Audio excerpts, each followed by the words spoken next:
Well, hello and welcome to I Love Gay today. And we're in Austin, Texas today. And we are here with Luis Gramajo from Wunderkeks. How are you? Hey, how are you? How's it going? Very good. I'm so glad when we connected because it was well over a year ago. And I was reading some story about some of the up and coming entrepreneurs and LGBT businesses in Austin, Texas. I think it was related to South by Southwest like a year or two ago. And you guys were a part of that story. And I remember thinking to myself, Wunderkeks and cookies, who are these people? I know that's the question. That's the question we are asking ourselves. But no, you came here. I mean, you do have quite a story, and I mean, you came here from Guatemala. You kind of gave up everything and started life afresh and new. And yeah, tell us a little bit about that. Yeah, so my husband and we moved from Guatemala 4 years ago, back in 2019. Yeah, The main reason why we moved here was because we wanted to get married and we couldn't get married in Guatemala. And for us, being recognized as a family was very important and having rights. yeah, So we decided we had the business back in Guatemala for 6 years, and it took us a trip that we did have a road trip in California from San Diego all the way to San Francisco through the coast. yeah. And we kept seeing like all these gay parents. And of course, like we knew that existed, but we've never seen it in person. And it was very eye-opener for us. I remember that by the time that we got to San Francisco, we were like, actually, we've never discussed if we wanted to have kids because it's not an option for us. Like we never thought about it. Yeah. And we felt that was unfair that everybody deserves those choices, and that's what started everything. We applied for an entrepreneur visa that we got, and we moved and we started from scratch again. Wow. But this whole world of these cookies, and especially because I know you were planning a lot of pre-pandemic farmers markets and outreach. But what made you decide to go in that business? Was that something you had done in the past? Actually, what got us like Hans started the business uh back in 20 it was 2011 when he started, 2012. Yeah. And he started baking since he's 4 years old. Ironically, I hated baking. Yes. Yes. But I love cooking. And I'm a salesperson. I'm a marketing person. I love that. So it was like the perfect match because he was doing everything from the kitchen back. I was doing from the kitchen front. So it was working really well. We moved here. We started doing the farmers market, but we didn't have our team anymore. So it was like the two of us doing everything. So I had to learn how to bake, and I actually started enjoying it. Yeah. Yeah. It was really fun. And then we did the farmers market um, for a year. We had an opportunity for South by 2020 to have the pop-up store right in front of the convention center. We had 25,000 cookies ready to get baked. Yeah. It got canceled because of the pandemic. One thing led to another. We went viral because of our story, and we ended up selling 35,000 cookies in 3 weeks. Wow. Like everybody talking about us, the Wall Street Journal, Vanity Fair, CBS. It was ridiculous. And then we grew the business. Back in 2021 was the first time that we had the opportunity to do um, a collaboration for Pride. Yeah. And to tell you the truth, because in Guatemala we don't have we didn't, now we do, but we didn't have a Pride event or anything. So for us, that was a little new, and we didn't understand why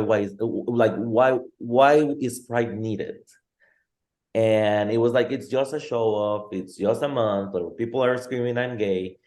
And then we start doing a little research around it, and we found that it was very needed, that it's to create awareness, to not to create awareness because awareness is there, but to be ourselves, to show that we are there, that we're a community, that we can support each other and be proud about what we are doing. Yeah.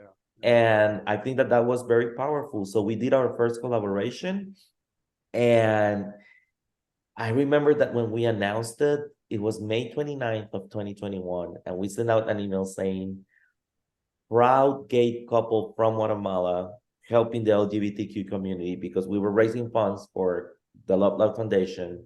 Yeah. And immediately we sent it to 150,000 subscribers, and immediately in 1 hour we lost 10% of our subscribers.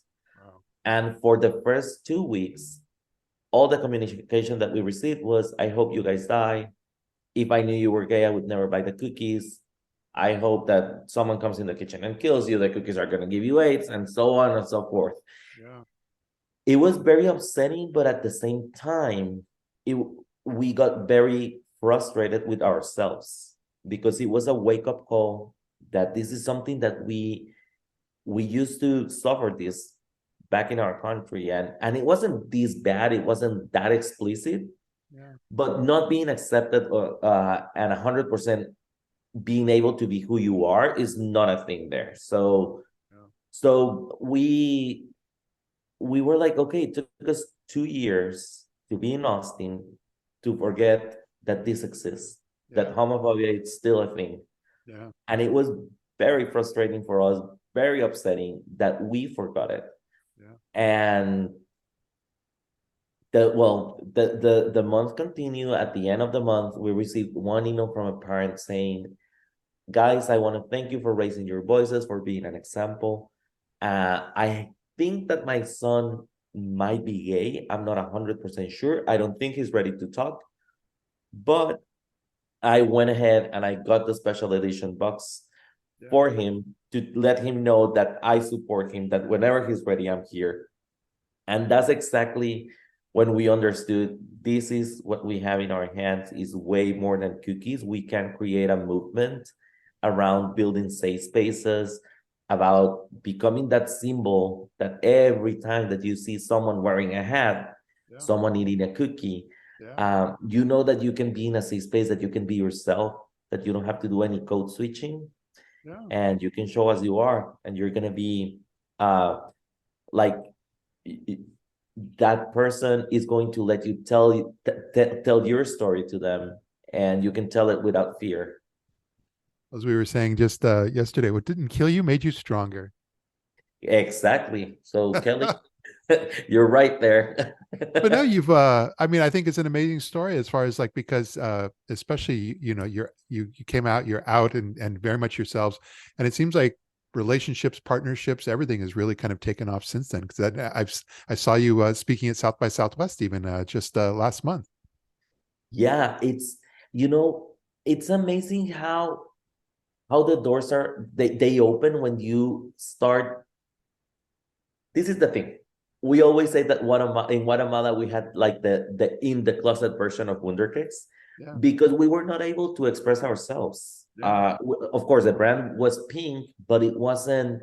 That was it. That was it. When we moved here, I think it was like a year and a half after we moved, we had an employee asking us, "Have you noticed that your brand is really queer?"